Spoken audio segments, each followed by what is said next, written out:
Selamat pagi, Bapak Ibu Saudara sekalian. Senang sekali pagi hari ini kita berjumpa kembali di doa pagi. Mari bersama-sama kita menyiapkan hati yang terbaik untuk kita mau menghampiri Tuhan di tata kasih karunia. Kita mau sembah Tuhan dengan segenap hati, segenap jiwa, dan segenap kekuatan kita. Mari sama-sama kita siapkan diri kita. Allah Roh Kudus, penuhi kami.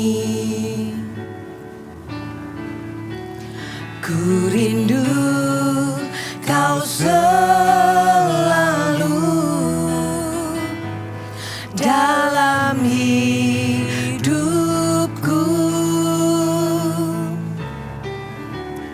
Allah Roh Kudus, ubah hatiku, jadikanku jamalah, ku rindu hadirat-Mu.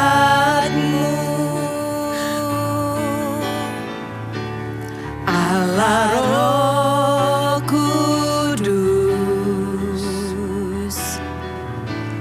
penuhi kami. Ku rindu Kau selalu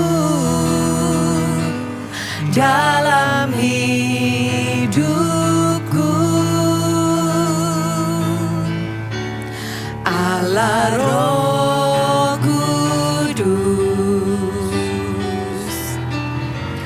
ubah hatiku,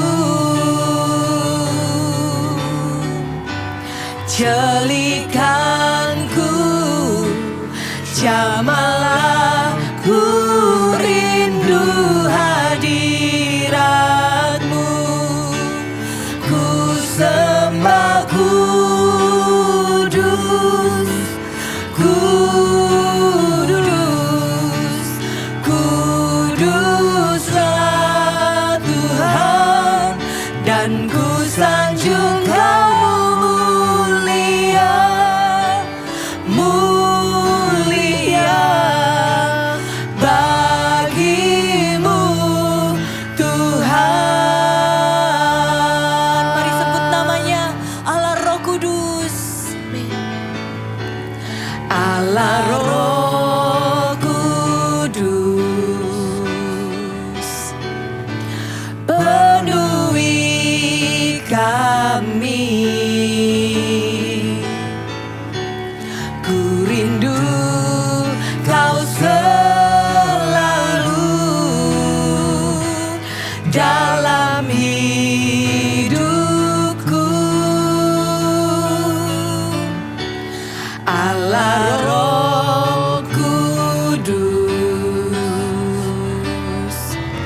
ubah hatiku, jadikan kami Tuhan, jadikanku jamalah, ku rindu hadirat-Mu. Sembah Dia kudus, ku sembah kudus, kudus,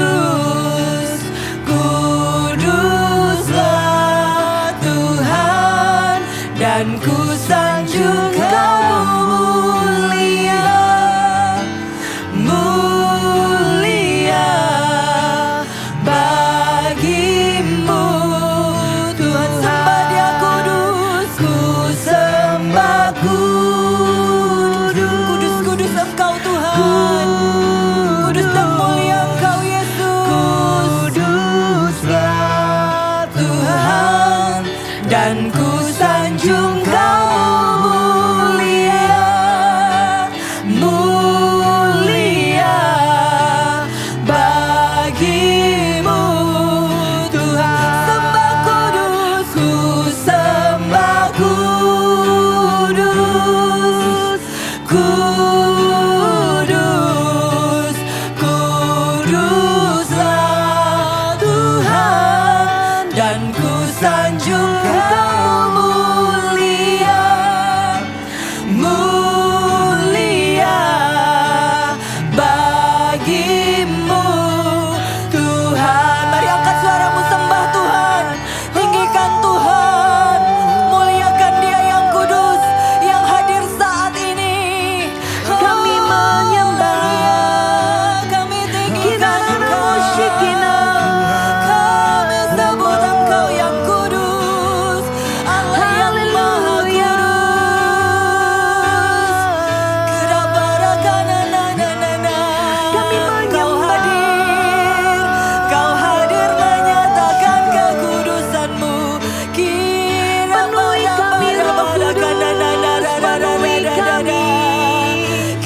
Shikira bara bara bara bara bara.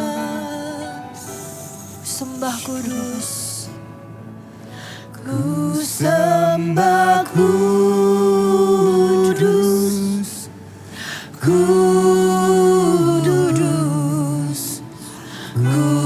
Kuduslah Tuhan, dan ku sanjung Kau mulia,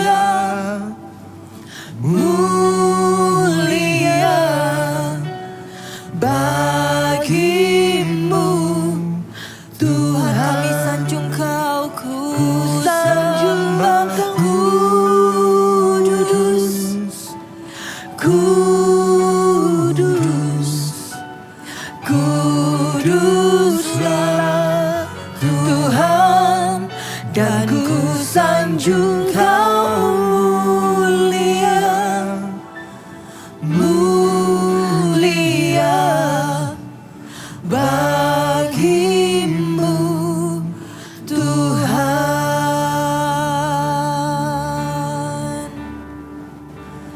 Bertemu muka dengan muka, tenggelam di dalam kasih-Mu Bapa.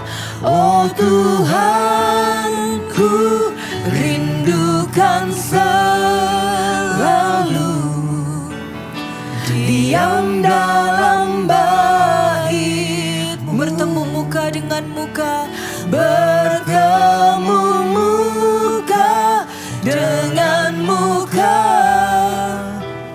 tenggelam di dalam kasih-Mu Bapa.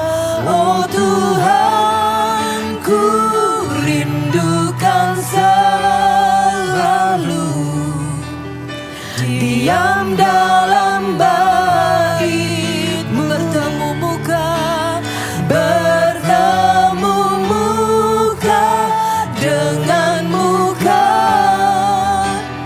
tenggelam di dalam kasih-Mu Bapa.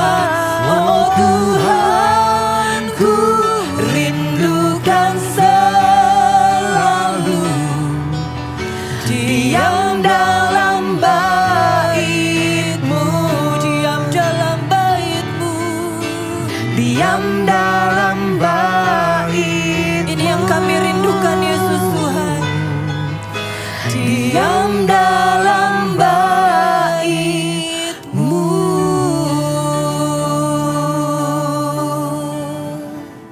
Kami percaya Engkau hadir di tengah kami pagi hari ini. Roh Kudus, datanglah. Kami mengundang Engkau. Kami membuka hati kami. Kami menyiapkan bejana hidup kami. Sekali lagi penuhi kami Roh Kudus. Kami percaya di doa pagi hari ini, Roh Kudus akan dicurahkan. Akan ada orang-orang yang mengalami kepenuhan Roh Kudus di tempat di mana kami berada. Terima kasih Roh Kudus, bekerjalah dari awal, pertengahan, hingga akhir. Kami menyerahkan waktu-waktu ini ke dalam tangan-Mu. Hanya di dalam nama Tuhan Yesus kami berdoa. Haleluya. Amin. Pagi hari ini sungguh suatu sukacita. Kita ingin mendengar sedikit dari rema kebenaran firman Tuhan. Nah, saya berdoa biar firman yang disampaikan boleh jatuh di tanah hati yang baik. Dan kita rindu supaya firman yang dibagikan kita semua boleh mengalaminya. Katakan amin. Firman Tuhan mengatakan di dalam Kisah Para Rasul pasal yang kedua, yaitu Pentakosta. Saya bacakan, ketika tiba hari Pentakosta, semua orang percaya berkumpul di satu tempat. Tiba-tiba turunlah dari langit suatu bunyi seperti tiupan angin keras yang memenuhi seluruh rumah di mana mereka duduk. Dan tampaklah kepada mereka lidah-lidah seperti nyala api yang bertebaran dan hinggap pada mereka masing-masing. Maka penuhlah mereka dengan Roh Kudus. Lalu mereka mulai berkata-kata dalam bahasa-bahasa lain seperti yang diberikan oleh Roh itu kepada mereka untuk mengatakannya. firman ini saya dapatkan kemarin ketika saya sedang berdoa dengan rekan-rekan pelayanan. Dan ketika berbahasa roh, satu tema yang Tuhan ingatkan, sampaikan di doa pagi hari ini. Roh Kudus adalah roh doa.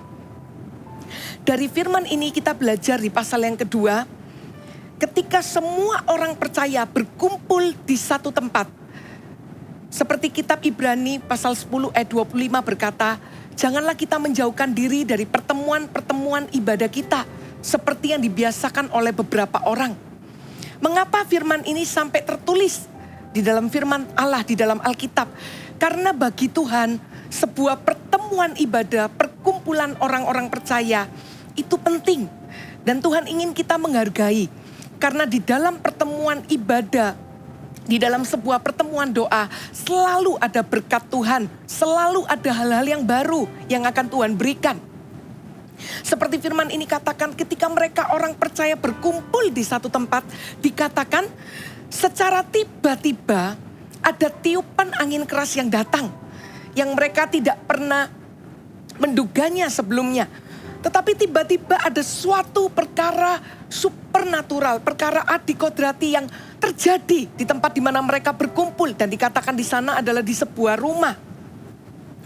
Dan ketika itu tampak lidah-lidah seperti nyala api. Jadi saya bisa bayangkan di tempat itu secara tiba-tiba orang-orang mengalami sebuah kejadian yang belum pernah mereka alami sebelumnya. Dikatakan di ayat 4 mereka penuh dengan Roh Kudus. Saya tahu waktu ini pasti waktu yang menggairahkan. Seperti lagu dikatakan seperti di bumi seperti di surga. Saya tahu orang-orang itu di tempat itu pasti mengalami suatu sukacita yang luar biasa. Suasana surga itu turun di tempat mereka berada.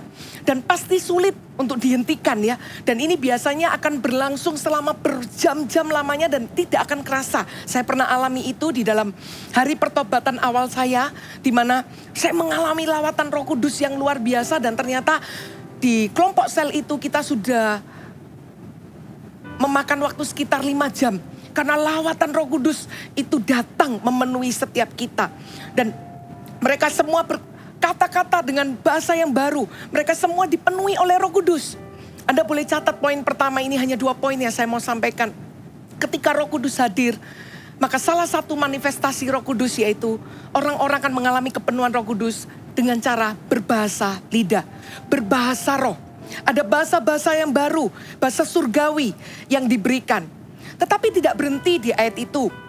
Saya pun belajar dari firman Tuhan ini. Ternyata ketika kita orang percaya dipenuhi Roh Kudus, itu tidak hanya berhenti, hanya kita. Artinya apa? Kita bisa berbahasa roh hanya untuk kepentingan kita, lalu berhenti sampai di sana. Tidak. Tetapi di ayat ini saya belajar bahwa Roh Kudus ketika bekerja akan melahirkan yang namanya roh kebangunan rohani. Dan kita lihat di ayat ini, bagaimana mereka tidak hanya penuh dengan Roh Kudus atau berbahasa roh, tapi kita lihat ayat berikutnya. Lalu mereka mulai berkata-kata dalam bahasa-bahasa lain. Seperti yang diberikan oleh roh itu kepada mereka untuk mengatakannya. Nah, mungkin kita ingin tahu ya, maksudnya apa ini bahasa-bahasa lain? Kalau kita baca di ayat berikutnya Bapak Ibu Saudara, dikatakan bahwa orang-orang di sekitar itu tercengang-cengang. Oleh karena ada sebuah kejadian yang fenomenal itu. Dan mereka berkata di ayat 7, bukankah mereka semua yang berkata-kata itu orang Galilea? Tapi kenapa kok bisa ya? Di ayat yang 8 sampai 9 mereka tuh bisa berkata-kata dengan bahasa Partia, Media, Elam, penduduk Mesopotamia, Yudea, Kapadokia, Pontus dan Asia dan lain sebagainya. Kok bisa ada bahasa-bahasa lain? Dan dikatakan tadi bahwa Roh Kudus memberikannya kepada mereka. Dan saya selidiki lebih jauh. Apa sih arti bahasa yang mereka ucapkan itu? Sekalipun dengan bahasa-bahasa seperti kota-kota atau bangsa-bangsa. Yaitu di ayat yang ke-11. Baik orang Yahudi maupun penganut agama Yahudi, orang Kreta dan orang Arab, kita mendengar mereka berkata-kata dalam bahasa kita sendiri tentang ini ternyata yang diucapkan mereka. Yaitu dalam bahasa-bahasa lain itu perbuatan-perbuatan besar yang dilakukan Allah. Di mana Roh Kudus hadir, bukan hanya orang percaya dipenuhi, tetapi Roh Kudus itu akan melakukan pekerjaan yang besar. Dan dampaknya adalah apa? amanat agung itu akan digenapi. Dampaknya adalah apa? Perbuatan Allah, Injil itu akan diberitakan. Dan ternyata bahasa lain yang mereka ucapkan itu adalah menyatakan perbuatan-perbuatan besar Allah. Sehingga kalau kita baca dan ini berlanjut di ayat yang ke-14. Maka bangkitlah Petrus berdiri dengan ke-11 rasul itu. Karena mereka melihat terjadi hal seperti ini. Dan dengan suara yang nyaring ia berkata kepada mereka, hai kamu orang Yahudi dan kamu semua yang tinggal di Yerusalem, ketahuilah dan camkanlah perkataanku ini. Orang-orang ini tidak mabuk seperti yang kamu sangka. Karena mereka berpikir bahwa mereka ini mabuk karena anggur. Karena hari ini masih pukul 9. Tetapi inilah firman Allah. Kita lihat bagaimana Petrus mulai berkhotbah. Akan terjadi pada hari-hari terakhir bahwa Roh Kudus akan dicurahkan. Jadi kita baca, saya tidak kupas di doa pagi ini, tapi Anda baca bagaimana Yesus diberitakan di dalam khotbahnya Petrus. Pada ujungnya ketika Roh Kudus hadir, maka amanat agung itu akan diberitakan. Dan kita lihat bagaimana ketika Injil itu diberitakan, kita melihat sebuah hal terjadi di ayat 37. Ketika mereka mendengar hal itu, hati mereka sangat terharu. Kita garis bawahi kata-kata ini Bapak Ibu. Ketika Roh Kudus hadir, maka Roh Kudus akan menjamah setiap hati. Ketika Roh Kudus hadir, maka keselamatan itu akan terjadi. Pemulihan akan terjadi. Mereka sangat terharu, terjamah oleh firman itu. Lalu mereka bertanya kepada Petrus dan rasul-rasul yang lain.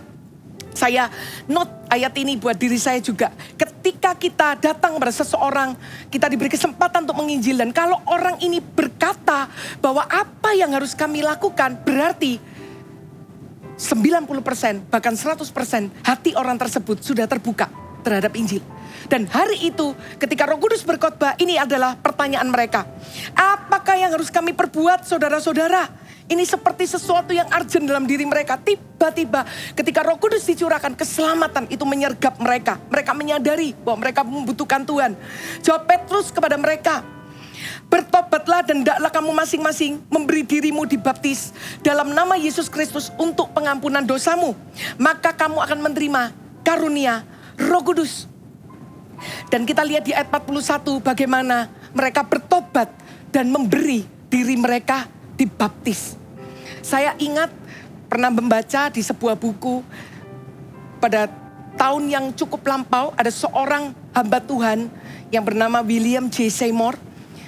Beliau adalah orang yang mempelopori kegerakan Pentakosta. Beliau adalah orang yang dididik atau murid daripada pendeta Pentakosta. Sehingga dia mempercayai salah satu tanda orang mengalami kepenuhan Roh Kudus itu adalah berbahasa roh.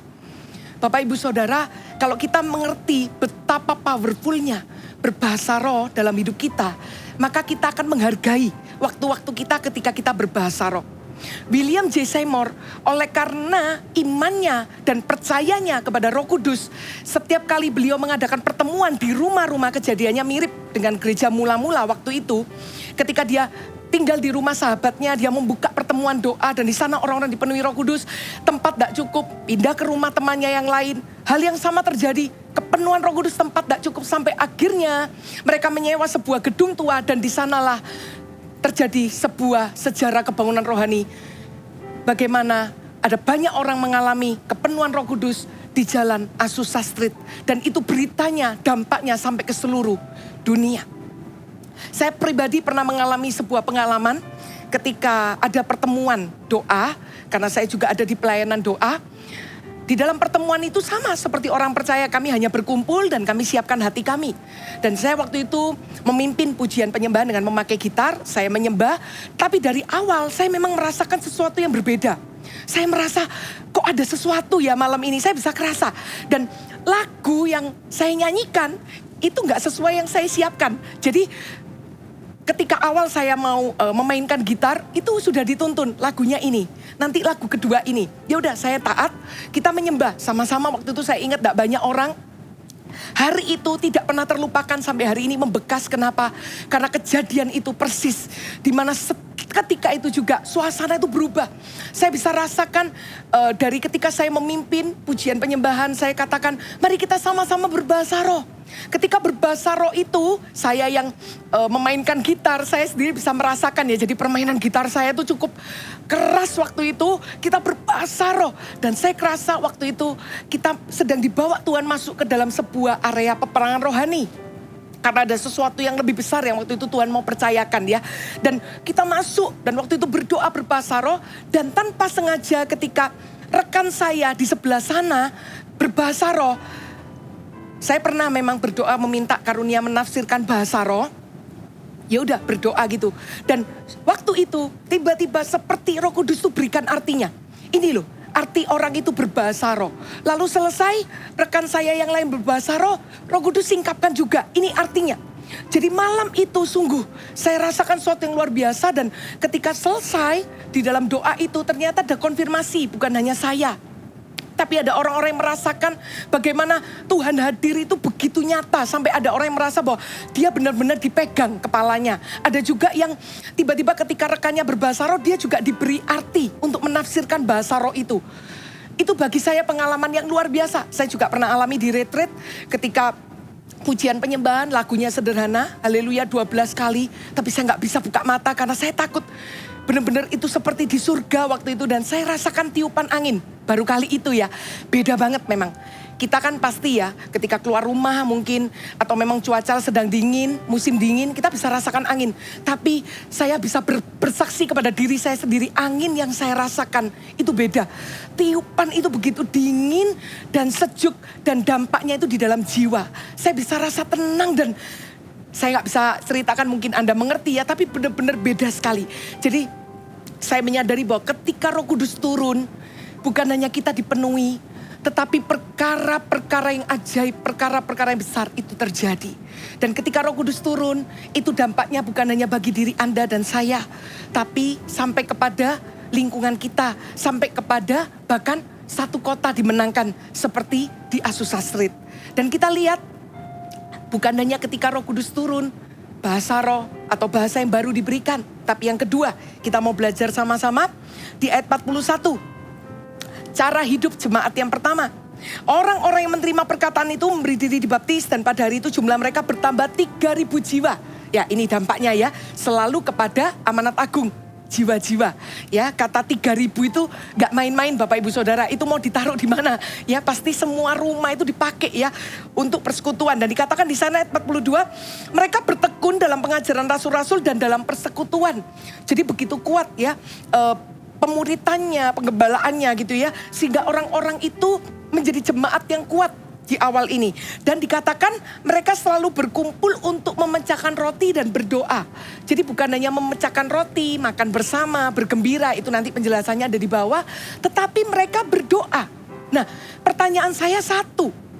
Ya, tidak ada yang mengajarkan mereka berdoa, tapi kok mereka bisa berdoa gitu ya. Nah, satu, karena Roh Kudus itu adalah roh doa. Jadi setiap orang yang dipenuhi Roh Kudus tidak bisa dipungkiri, pasti suka dengan yang namanya berdoa. Meskipun secara jabatan dalam kehidupan atau ministry bukan pendoa. Tapi setiap orang yang dipenuhi Roh Kudus pasti memiliki sebuah gairah atau suka aja dengan yang namanya berdoa. Dan orang ini dikatakan mereka itu selalu berkumpul. Saya garis bawahi itu. Wow, berarti doa itu menjadi kesukaan bagi mereka tanpa dipaksa. Kenapa? Karena ada Roh Kudus di dalam diri mereka. Dan kita lihat di ayat-ayat berikutnya, saya tidak bacakan, tapi kita pelajari bagaimana ketika Roh Kudus dicurahkan, tanda ajaib, mujizat kesembuhan dengan mudah terjadi. Di pasal 3 bagaimana Tuhan memakai Petrus untuk menyembuhkan orang lumpuh. Lalu kita lihat di pasal yang keempat, bagaimana Petrus dan Yohanes mengalami pertentangan. Di mana Injil diberitakan, ada penghalang, ada kendala, ada pertentangan. Dan pertentangan ini cukup serius karena ini berasal dari imam-imam, kepala-kepala pengawal bait Allah, serta orang-orang Saduki. Jadi banyak yang menentang karena Petrus dan Yohanes dengan terang-terangan memberitakan Yesus. Tapi saya suka di ayat yang ke ini. Mari kita lihat di ayat 17. Tetapi supaya hal itu jangan makin luas tersiar di antara orang banyak, baiklah kita mengancam dan melarang mereka. Jadi mereka berusaha untuk menghentikan pekerjaan Roh Kudus sebenarnya ya. Supaya mereka jangan berbicara lagi dengan siapapun dalam nama itu, yaitu nama Yesus. Dan setelah keduanya disuruh masuk, mereka diperintahkan supaya sama sekali jangan berbicara atau mengajar lagi dalam nama Yesus. Tetapi Petrus dan Yohanes menjawab mereka, silakan kamu putuskan sendiri. Manakah yang benar di hadapan Allah, taat kepada kamu atau taat kepada Allah? Sebab tidak mungkin bagi kami untuk tidak berkata-kata tentang apa yang telah kami lihat dan telah kami dengar. Mereka semakin keras mengancam rasul-rasul itu, tetapi akhirnya melepaskan mereka juga. Ya, Tuhan tetap bela sehingga Injil itu bisa terus diberitakan. Lalu ketika selesai, Petrus dan Yohanes pulang berjumpa dengan jemaat tadi dan mereka cerita tentang ancaman tersebut. Dan ini yang luar biasa di ayat 24. Ketika teman-teman mereka mendengar hal itu, berserulah mereka, garis bawah itu Bapak Ibu Saudara, bersama-sama kepada Allah. Berserulah itu berarti berdoa. Makanya perikopnya judulnya adalah doa jemaat. Yang kedua, kalau Roh Kudus dicurahkan, maka selain kita dipenuhi oleh Roh Kudus dengan tanda doa berbahasa lidah, yang kedua adalah setiap kita akan bisa berdoa syafaat. Apa itu berdoa syafaat? Bukan berdoa bagi kepentingan diri sendiri, tetapi berdoa bagi orang lain. Pensyafaat itu adalah seseorang yang berdiri di tengah-tengah di antara Tuhan dan apa yang kita doakan. Dan hari itu mereka berdoa, minta sungguh-sungguh supaya Injil itu tidak mengalami ancaman lagi. Injil itu tidak dikekang lagi, supaya mereka bisa bebas memberitakan Injil dan tanda mujizat itu bisa terjadi di mana-mana. Sehingga ini doa mereka, ya Tuhan, Engkaulah yang menjadikan langit dan bumi, laut dan segala isinya. Saya juga kenapa bacakan doa mereka ini? Ini loh Bapak Ibu Saudara, doa syafaat. Doa syafaat itu bukan sesuatu doa yang kita pikir harus bagus ya kata-katanya. Enggak. Justru ketika saya baca ayat demi ayat, doa syafaat itu adalah doa yang apa adanya. Doa yang yaitu kondisi yang mereka alami. Mari kita lanjut ya. Dan oleh Roh Kudus dengan perantaraan hamba-Mu Daud Bapa kami, Engkau telah berfirman, mengapa rusuh bangsa-bangsa? Mengapa suku-suku bangsa mereka-reka perkara yang sia-sia? Raja-raja dunia bersiap-siap dan para pembesar berkumpul untuk melawan Tuhan dan yang diurapinya. Jadi seperti cerita, mereka doa kepada Tuhan. Sebab sesungguhnya telah berkumpul di dalam kota ini Herodes dan Pontius Pilatus. Ya, saya ketika baca ayat ini, saya menyadari bahwa mereka juga manusia, sama seperti kita. Ada ketakutan di dalam diri mereka, tapi mereka berdoa. Beserta bangsa-bangsa dan suku-suku bangsa Israel melawan Yesus, hamba-Mu yang kudus yang Kau urapi. Untuk melaksanakan segala sesuatu yang telah Kau tentukan dari semula oleh kuasa dan kehendak-Mu. Dan sekarang, ya Tuhan, lihatlah bagaimana mereka mengancam kami. Saya suka kata-kata itu. Beberapa waktu lalu saya juga praktekkan Bapak Ibu Saudara sederhana. Waktu anak saya flu, saya tumpang tangan dan itu hampir demam. Saya katakan, Tuhan, seperti Engkau menyembuhkan ibu mertua Petrus. Firman yang barusan saya bacakan untuk anak saya. Dan ibu mertua Petrus sembuh dari demam. Demikian juga anak saya. Dan ajaib, Bapak Ibu Saudara, tidak lama setelah itu anak saya sembuh. Seperti Tuhan ajarkan saya, itu loh doa yang sederhana. Itu loh syafaat. Dan dari ayat ini kita lihat bagaimana mereka berkata kepada Tuhan. Lihat bagaimana mereka mengancam kami. Dan berikanlah kepada hamba-Hambamu ini keberanian untuk memberitakan firman-Mu. Di dalam doa syafaat, unsurnya selalu bukan diri sendiri, tetapi untuk keselamatan orang lain, untuk pembebasan orang lain, untuk kepentingan orang lain. Ulurkanlah tangan-Mu untuk menyembuhkan orang, dan adakanlah tanda-tanda dan mujizat-mujizat oleh nama Yesus hamba-Mu yang kudus. Dan ini yang terjadi. Ketika mereka sedang berdoa, goyanglah tempat mereka berkumpul itu. Dan mereka semua penuh dengan Roh Kudus. Selalu di dalam doa syafaat kita tidak bisa atur kapan waktunya Tuhan jawab. Tapi kita perlu catat di dalam loh hati kita, selalu Tuhan akan menjawabnya. Dan Tuhan menjawab dengan tanda seperti ini. Lalu dikatakan mereka memberitakan firman Allah dengan berani. Dua hal ini saya belajar bahwa benar, Roh Kudus adalah penghibur dan penolong. Bahkan di dalam kesesakan mereka mengalami ancaman. Ketika mereka berdoa syafaat, di sanalah Roh Kudus menolong mereka. Sehingga semua ancaman itu bisa dihalaukan. Dan dengan mudah mereka bisa memberitakan Injil. Mari Bapak Ibu Saudara, saya mengajak di doa pagi ini, dan tidak kebetulan nanti di dalam salah satu pokok doa, permohonan doa yang masuk di saat teduh bersama Pastor Philip yang akan kita doakan. Ada seorang Bapak yang meminta baptisan Roh Kudus. Saya tahu ini peneguhan juga buat firman ini. Rindukan untuk kita dipenuhi oleh Roh Kudus. Karena betapa luar biasa kuasa Roh Kudus itu dalam diri orang percaya. Dan oleh karena Roh Kudus itulah dikatakan di Roma 8 ayat 28. Roh itu yang membantu kita berdoa di dalam kelemahan-kelemahan kita. Karena sesungguhnya kita tidak tahu bagaimana seharusnya berdoa. Tapi Roh Kudus yang membantu kita. Kita butuh Roh Kudus. Supaya apa? Kita bisa berdoa lebih maksimal lagi. Mari sama-sama kita naikkan pujian ini. Kita undang Roh Kudus di tengah-tengah kita. Yesus Tuhan ditinggikan. Yesus Tuhan ditinggikan, dimuliakan dan naik ke surga. Dia berikan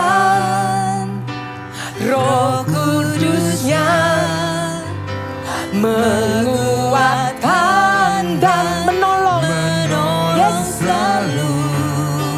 Sungguh ku rindu bersekutu denganmu selamanya. Mari katakan Allah Roh Kudus. Allah Roh Kudus, jamah hatiku dengan urapanmu. Rindu selalu dekat denganmu, tinggal di hadiratmu. Allah Roh Kudus, Allah Roh Kudus, jamah hatiku. Ya Tuhan, Dengan urapanmu, rindu selalu dekat denganmu, tinggal di hadirat. sekali lagi. Allah Roh Kudus, jamah hatiku dengan urapanmu. Rindu selalu dekat denganmu, tinggal di hadirat. Biar musik terus menyembah. Mari saya ajak kita berbahasa roh. Kira patakarabaya, shandarabatakarabaya, randabaya, sakararamo. Kira patakarabaya, sakanaramo. Kira patakarabaya, Sikira patakarabaya, Roh Kudus penuhi kami.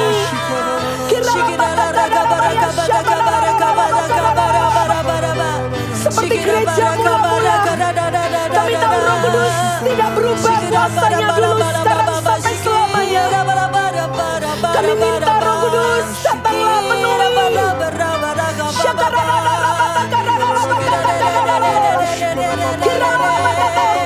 Buka hati Anda. Akan terjadi pada hari-hari yang terakhir bahwa aku akan mencurahkan rohku ke atas semua manusia.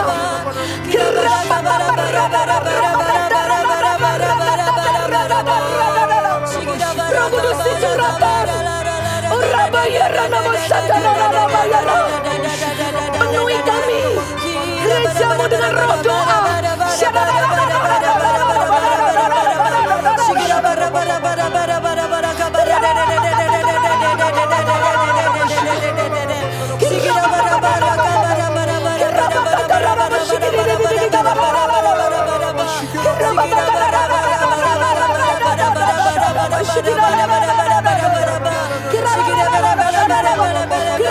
Pagi hari ini di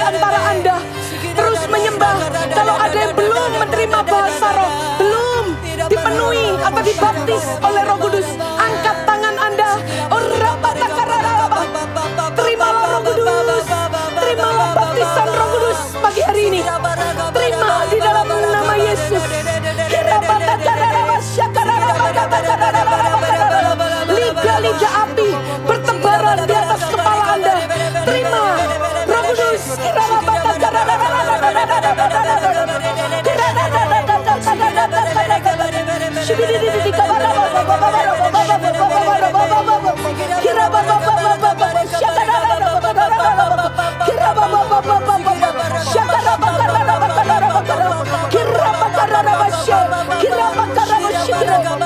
Katakan Allah Roh Kudus, Allah Roh Kudus, jamah hatiku dengan urapanmu, rindu selalu. Yesus, penuhi Roh Kudus di setiap tempat di mana kami ada. Roh Kudus datang. Sekali lagi katakan Allah Roh Kudus, Allah Roh Kudus, jamah hatiku dengan urapanmu,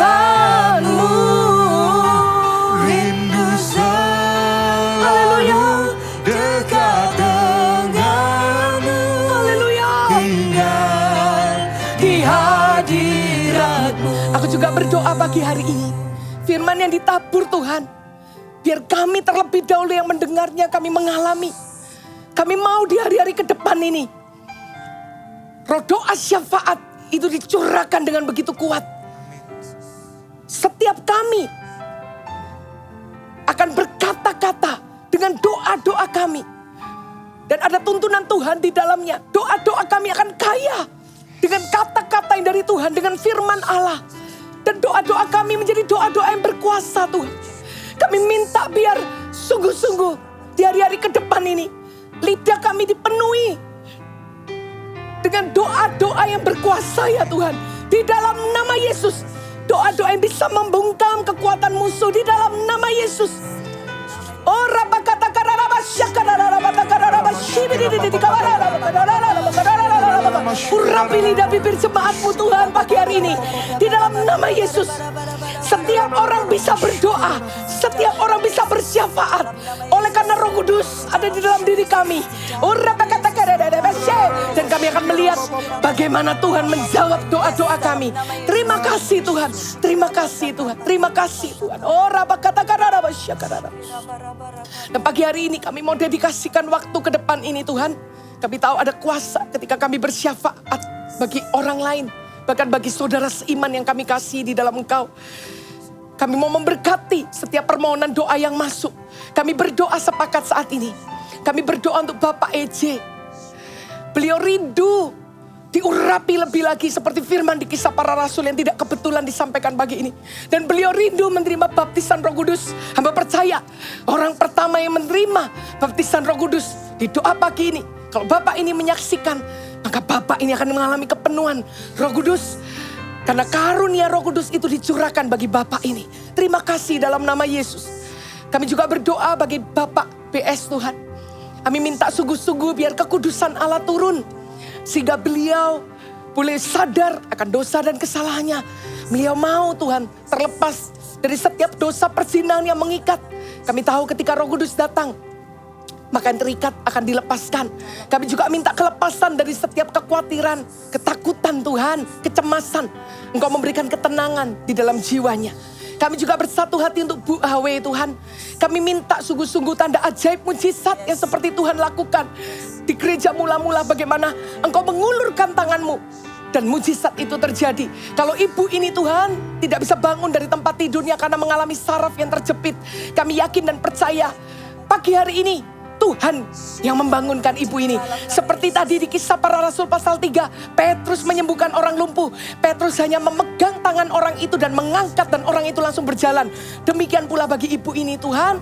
Engkau menyembuhkan saraf terjepitnya. Dan ibu ini bisa beraktivitas kembali. Kami juga berdoa untuk Bapak AR Tuhan. Kami minta sungguh-sungguh kelepasan daripada Engkau.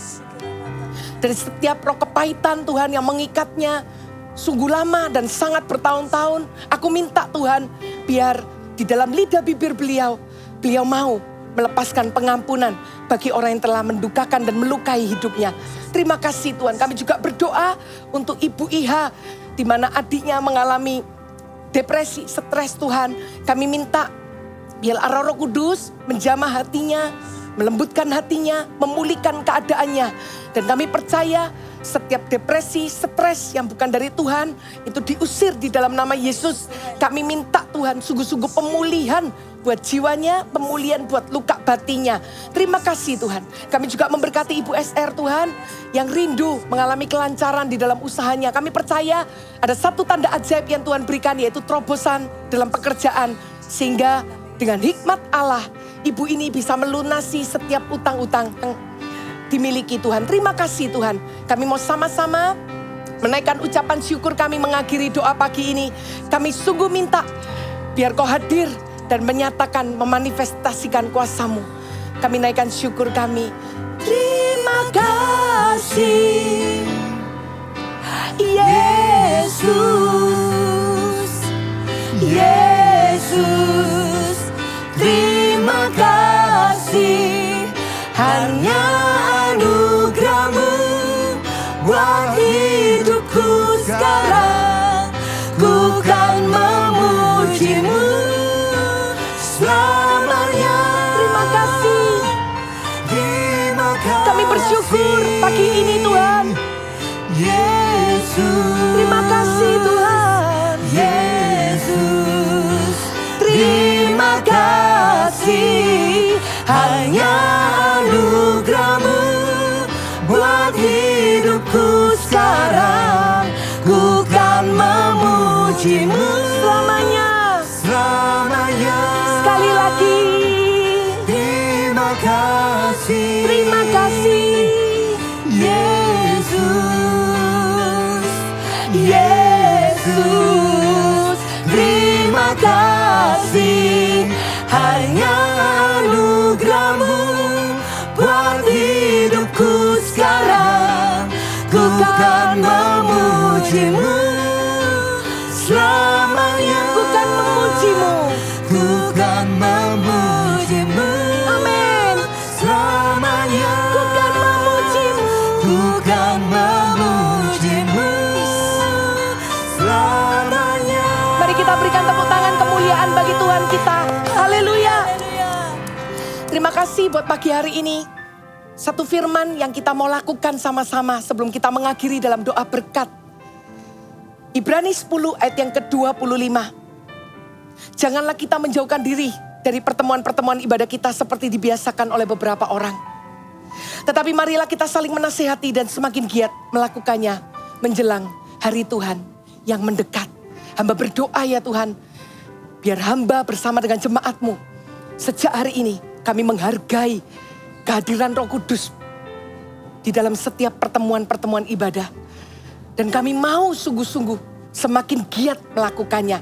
Karena kami tahu ketika Roh Kudus hadir, maka bukan hanya kami yang dipenuhi, tetapi kami akan melihat kebangunan rohani itu akan bekerja di mana-mana. Dan dampaknya itu panjang dan kekal Tuhan. Terima kasih. Biar firman ini terus berbicara dalam hati kami sekalipun waktu kami berakhir. Roh Kudus terus penuhi kami. Ada api Roh Kudus yang terus bergelora. Kami menjadi orang-orang yang suka berdoa, suka berbahasa roh. Mulai hari ini itu dimunculkan kembali, itu dikobarkan kembali ya Tuhan. Di dalam nama Yesus. Terima kasih Tuhan. Terima kasih. Mari Bapak Ibu Saudara angkat kedua tangan. Terimalah berkat daripada Allah Bapa di surga. Terimalah berkat daripada Tuhan Yesus Kristus. Dan terimalah berkat penyertaan Allah Roh Kudus. Dan biar roh doa itu semakin menyala-nyala api doa itu di dalam diri kita sebagai orang percaya. Terima kasih ya Tuhan. Hanya di dalam nama Tuhan Yesus kami berdoa. Haleluya. Amin. Sampai bertemu di ibadah doa pagi minggu depan. Tuhan Yesus memberkati.